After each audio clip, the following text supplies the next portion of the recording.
Hi everyone, welcome back to my channel Tanya Singh. And आज हम लोग कंटिन्यू करने वाले हैं हमारा जो चैप्टर है, chapter number 8, transport and communication of your book fundamentals of human geography.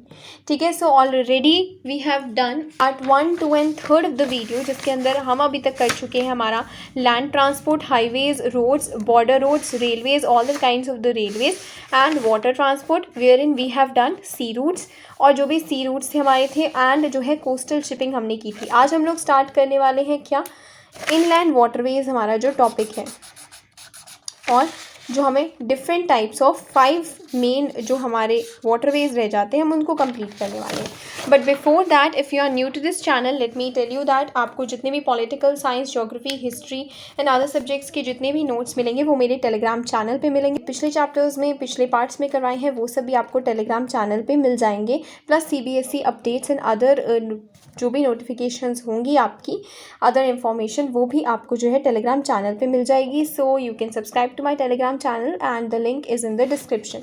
So now let's continue our chapter. This is the part 4th of the video. So part 1st, 2nd and 3rd already जो है uploaded है, और उसकी भी playlist, other important playlist की link भी आपको description में मिल जाएगी।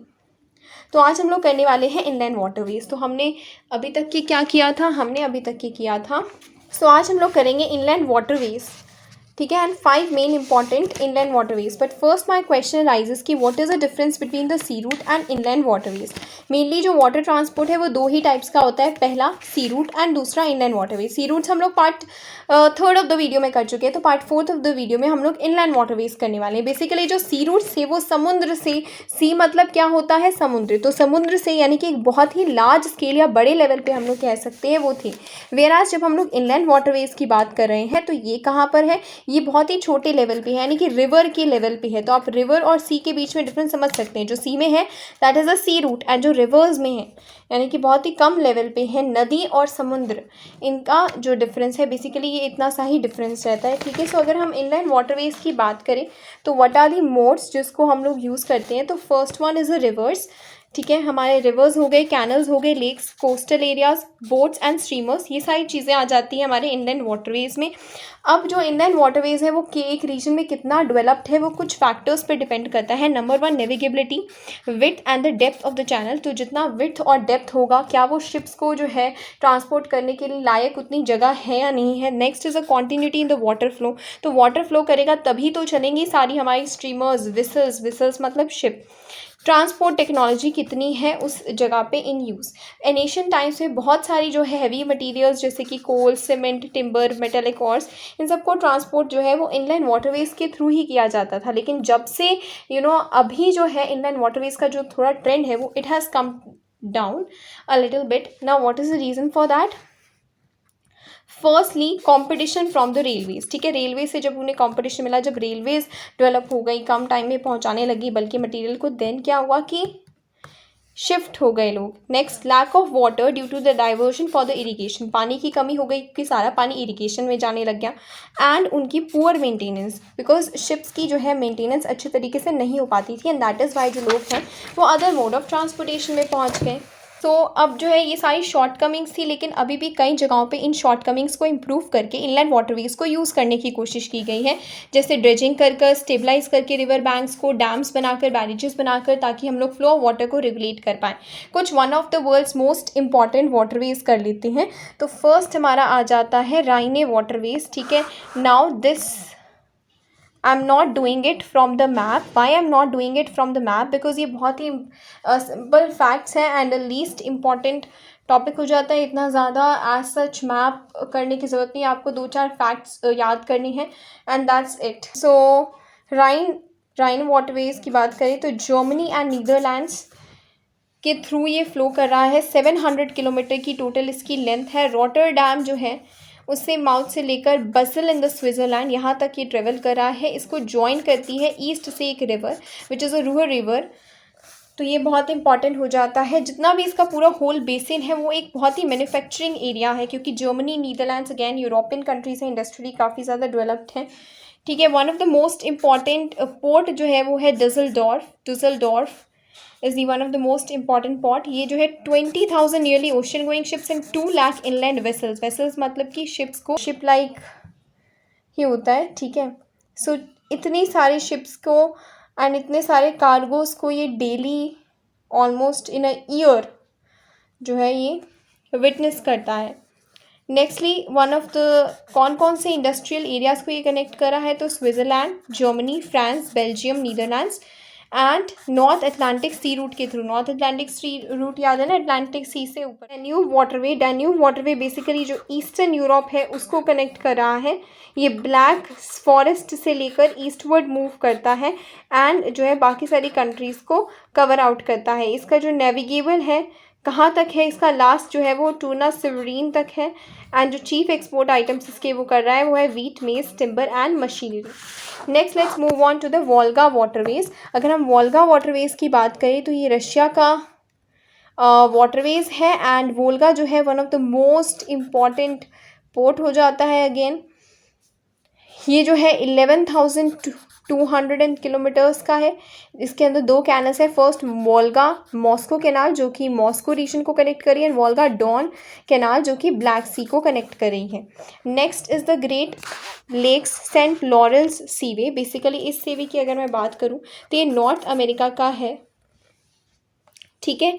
इसके दो मोस्ट इंपॉर्टेंट कैनल हो जाते हैं, so canal and the Welland canal.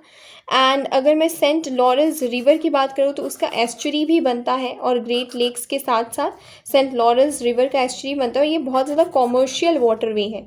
Nature इसका क्या है, कॉमर्शियल नेचर है।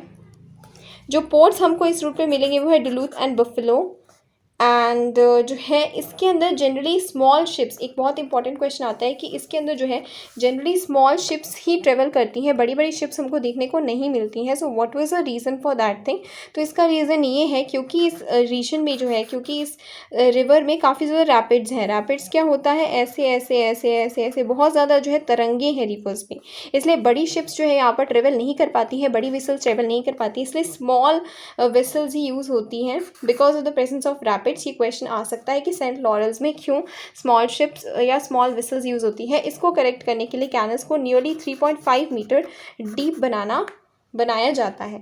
Now let's move. सो अभी तक के हमने ट्रांसपोर्ट में land transport and water transport fully complete कर दिया। Now let's move on to the air transport, जिसका एक है इंटर कॉन्टिनेंटल एयर रूट्स को हम लोग पढ़ने वाले हैं, और फिर हमारा बचता है pipelines and then comes the communication. So let's first move on towards the air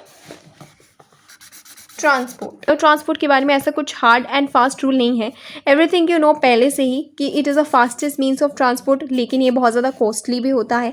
ये लॉन्ग डिस्टेंस ट्रेवल के लिए यूज़ होता है, और वैल्यूएबल कार्गो जो कि मैं ऑलरेडी पार्ट 1, 2, 3 में बार बार बता चुकी हूँ कि जो वैल्यूएबल होते हैं, जो हैंडल विद केयर प्रोडक्ट्स होते हैं, उनको ही भेजा जाता है। One of the very most important जो एयर ट्रांसपोर्ट के बनने से एक रेवोल्यूशन हुआ है, जिसको हम कह सकते हैं कि कनेक्टिविटी रेवोल्यूशन हुआ है, यानी कि इवन जो सबसे बड़ा एडवांटेज हमको एयर ट्रांसपोर्ट से मिलता है दैट इज़ दैट कि हम इनएक्सेसिबल एरियाज़ पर भी पहुंच सकते हैं। अब दूर दराज के इलाकों पे भी पहुंचना जो है वो काफ़ी ज़्यादा आसान हो चुका है। ऐसी एरियाज़ जहाँ पर कोई नहीं पहुँच सकता था, with the help of air transport हम लोग पहुँच चुके हैं। चाहे वो माउंटेनियस रीजन्स हो, पहाड़ों में कोई इलाका हो, कई बार ऐसा होता था हिमालयन रीजन्स में, क्योंकि लैंडस्लाइड्स बहुत ज़्यादा फेमस हैं। लैंडस्लाइड्स और एवलांचेस क्या होता है, जब आइस की पूरी जो आपकी लेयर है वो नीचे गिर जाती है, स्नोफॉल होता है, ड्रॉट्स आती है, फ्लड्स आती हैं, तो हम कौन से ट्रांसपोर्ट का यूज़ करते हैं, हम लोग एयर ट्रांसपोर्ट का यूज़ करते हैं। तो one of the very most important revolution हम कह सकते हैं जो वो लेकर आए हैं, that is the accessibility. Not just that कि सिविलियन लेवल पर ही उनका है, बट स्ट्रैटेजिक इंपॉर्टेंस भी है। स्ट्रैटेजिक से क्या मतलब होता है, स्ट्रैटेजिक से मतलब है कि डिफेंस में भी तो हमारे एयर ट्रांसपोर्ट का ही यूज़ करते हैं ना। जो एयर स्ट्राइक्स यूएस ने, ब्रिटिश फोर्सेस ने इराक पर की थी, या फिर जो अभी आप वॉर्स देखते हैं यूएस उक्रेन एंड रशिया की जो वॉर्स आप देखते हैं, या फिर कोई भी वॉर आप देखते हैं, उसके अंदर एयर स्ट्राइक्स की जाती हैं। तो डिफेंस में एयर फोर्स का भी तो काफ़ी इंपॉर्टेंट रोल होता है, वो भी तो एयर ट्रांसपोर्ट का ही पार्ट हो जाएगा। नेक्स्ट कम्स दी मैंने जैसे कि बोला कि ये जो है काफ़ी ज़्यादा जो है एक्सपेंसिव होती है, तो वही बात है कि मैन्युफैक्चरिंग ऑफ एयरक्राफ्ट में काफ़ी पैसा लगता है, क्योंकि बहुत ज़्यादा इंफ्रास्ट्रक्चर लेती है।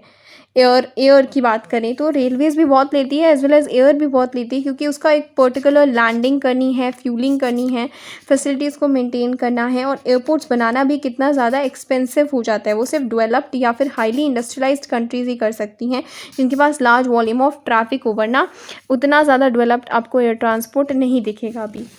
एंड एयर ट्रांसपोर्ट ने इस तरीके से रेवोल्यूशनाइज़ किया है कि कोई भी कंट्री जो है आज हमसे 35 आवर्स अवे तक ही है।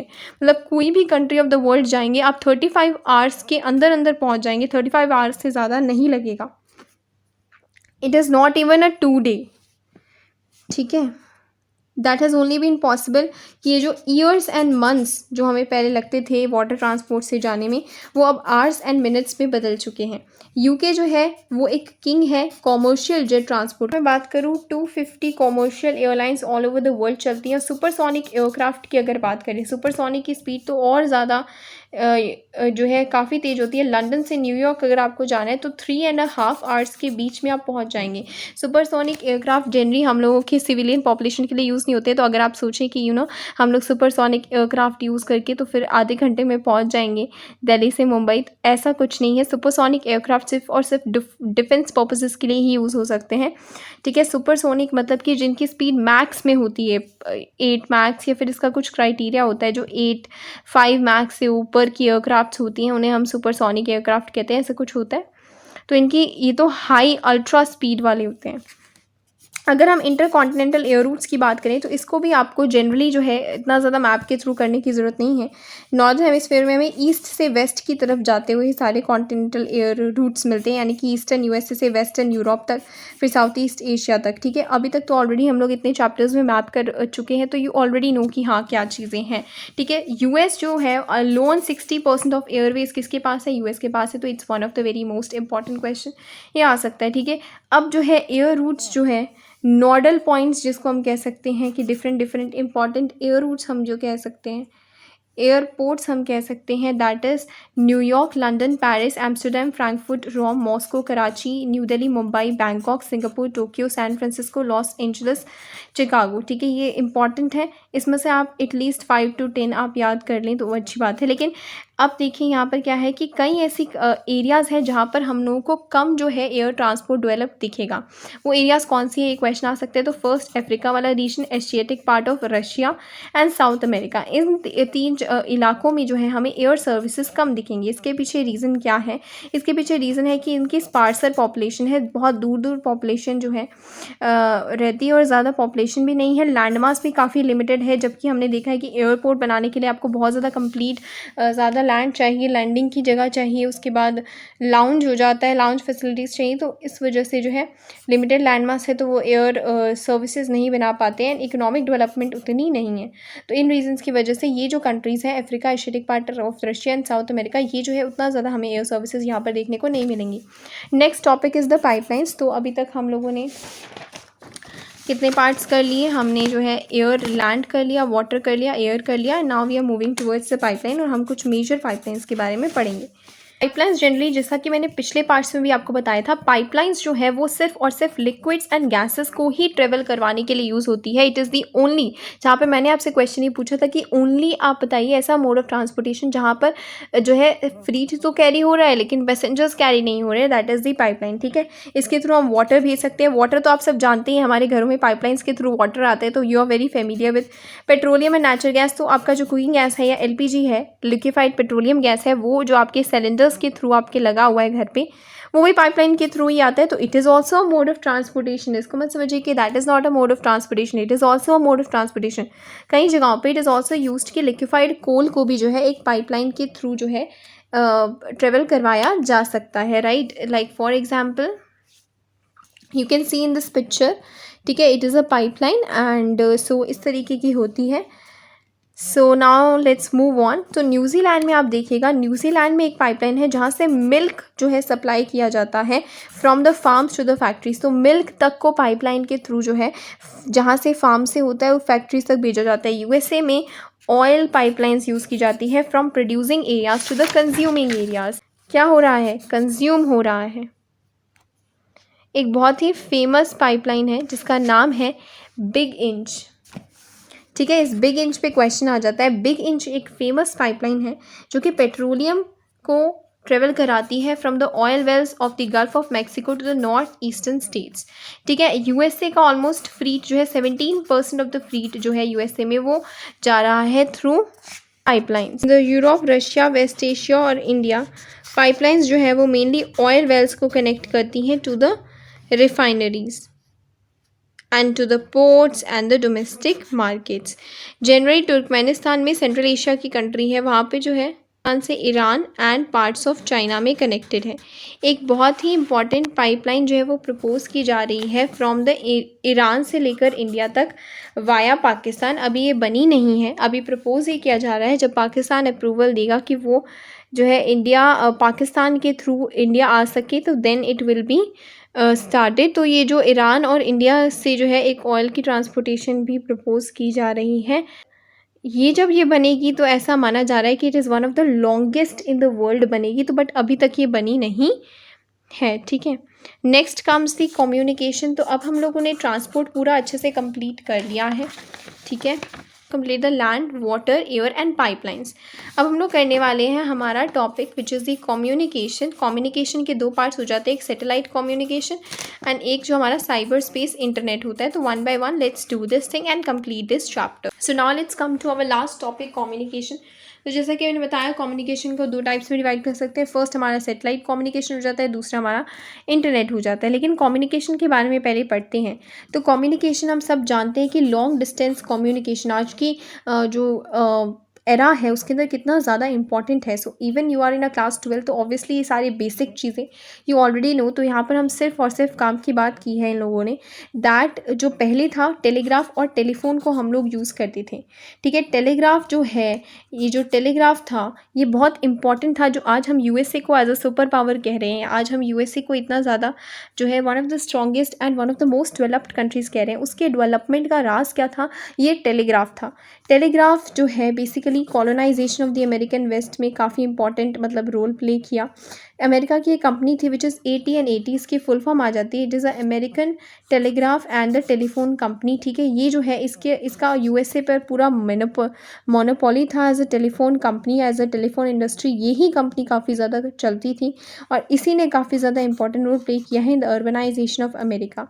ये हर सिटी में इसके हेडक्वार्टर्स होते थे और हर स्मॉल टाउन्स में ब्रांचेस थे। तो आज जो हम डेवलपमेंट देख रहे हैं अमेरिका की वो कभी भी पॉसिबल नहीं थी अगर टेलीग्राफ सिस्टम ना होता तो। ठीक है। हालांकि आजकल जो है टेलीग्राफ तो यूज़ नहीं कर रहे हैं, लेकिन टेलीफोन्स आज भी हम लोग यूज़ कर रहे हैं। आजकल जो है टेलीफोन तो नहीं, लेकिन हाँ सेलफोन यूज़ होने लग गए हैं, जो कि सैटेलाइट की वजह से ऑलमोस्ट हर एरिया में रूरल कनेक्टिविटी भी उन्होंने दी है। तो फर्स्ट मेजर ब्रेक थ्रू मतलब डिस्कवरी। ठीक है। तो जो सबसे इम्पॉर्टेंट डिस्कवरी इस कम्युनिकेशन फील्ड में हुई वो थी ऑप्टिक फाइबर केबल्स की। पहले क्या होता था, टेलीफोन कंपनीज़ के बीच में कंपटीशन हुआ, सब अपनी सर्विसेज को फास्ट करना चाहते थे, बेटर करना चाहते थे, इम्प्रूवमेंट लाना चाहते थे। तो उसी की वजह से क्या हुआ कि पहले जो कॉपर केबल सिस्टम यूज़ होते थे उससे अब ऑप्टिक फाइबर केबल्स जो है यूज़ होने लग गए। इससे लार्ज क्वांटिटीज़ ऑफ डाटा बहुत ही easily, rapidly, securely and virtually error free तरीके से जो है ट्रांसफ़र होने लग गया। तो इसलिए टेलीकम्युनिकेशन जो है स्लोली कंप्यूटर्स के साथ मर्ज हो गया और आज हम जो इंटरनेट देख रहे हैं इट हैज़ बीन पॉसिबल। अब next thing comes the satellite communication. इसके अंदर first part as I have told you is the satellite communication. तो लेट्स कंटिन्यू दैट। तो सैटेलाइट कम्युनिकेशन की बात करें तो इंटरनेट की अगर मैं बात करूँ तो largest electronic network on the planet is the internet, क्योंकि ये ऑलमोस्ट 1000 मिलियन पीपल्स को अक्रॉस 100 कंट्रीज़ कनेक्ट करता है। आज हम जो भी अपने फ्रेंड को कॉल करते हैं, SMS भेजते हैं या फिर टेलीविज़न प्रोग्राम देख रहे हैं, आप मेरी वीडियो देख रहे हैं, ये सब किसकी वजह से पॉसिबल हुआ है? सैटेलाइट कम्युनिकेशन की वजह से ही पॉसिबल हुआ है। सैटेलाइट्स की अगर हम डेवलपमेंट की बात करें तो सबसे पहले जो है 1917 से इसका डेवलपमेंट चालू हुआ था, जब US एंड USSR मतलब अब जो अभी रशिया है वो पहले USSR था। आपने पॉलिटिकल साइंस में कोल्ड वॉर एंड उसमें तो पढ़ा ही होगा, राइट?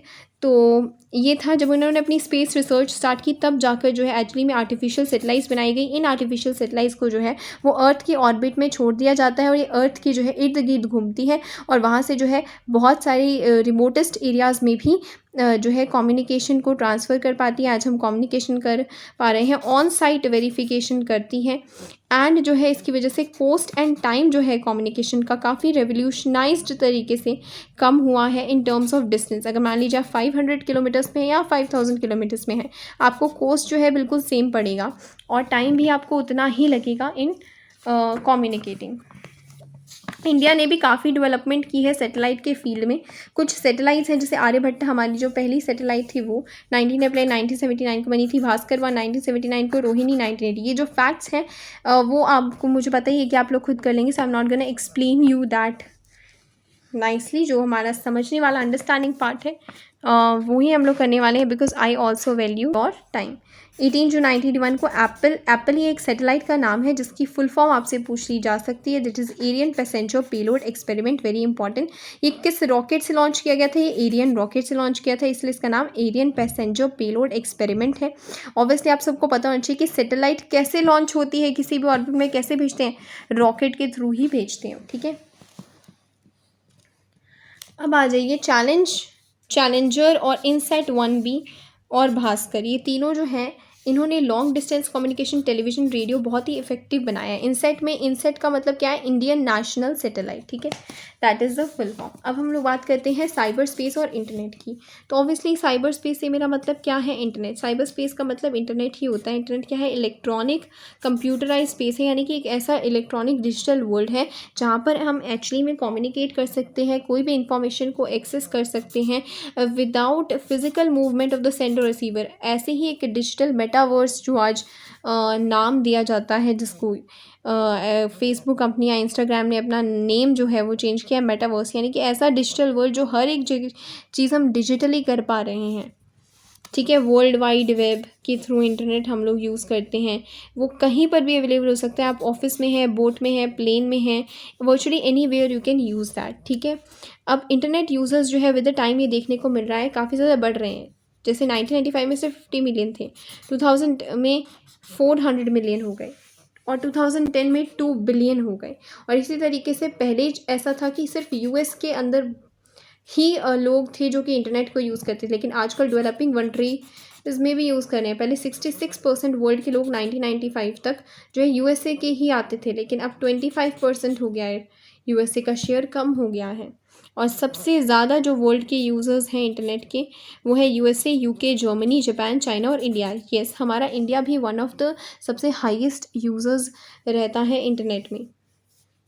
और हर साल जो है इंटरनेट में यूज़र्स बढ़ते ही जा रहे हैं, जिसका मतलब ये है कि इकोनॉमिक एंड सोशल स्पेस जो है ह्यूमंस का, आज वो with the help of email, e commerce, e learning and e governance और ज़्यादा एक ग्लोबल विलेज बनता जा रहा है। हम कह रहे हैं ग्लोबलाइजेशन है कि अब जो है बाउंड्रीज़ हर एक कंट्री की बहुत ही ज़्यादा जो है मिनिमल हो गई है, वेग हो चुकी हैं, ठीक है, बहुत ज़्यादा ब्लर हो चुकी हैं, क्योंकि आई थिंक वर्चुअली हम किसी भी कंट्री से कनेक्टेड हैं, हर एक जगह से कनेक्टेड है। सो ऑब्वियस सी बात है कि एक तरीके से ग्लोबलाइजेशन ऐसा हो गया कि भाई अब ऐसा पता ही नहीं लगता कि हम लोग डिफरेंट कंट्री से बिलोंग करते हैं। हम सबको जो है वर्ल्ड एक कंट्री की तरह, एक ग्लोबल विलेज की तरह लगता है, ठीक है। So this was your transparent communication. I hope this chapter really helped you. If you like the video, so you can like the video and subscribe to my channel, comment, because that is the only way we can interact। और हम लोग नए chapters के साथ, humanities के subjects के साथ मिलते रहेंगे। सो and last but not the least, sharing is caring. So that's it for the day. Have a nice day.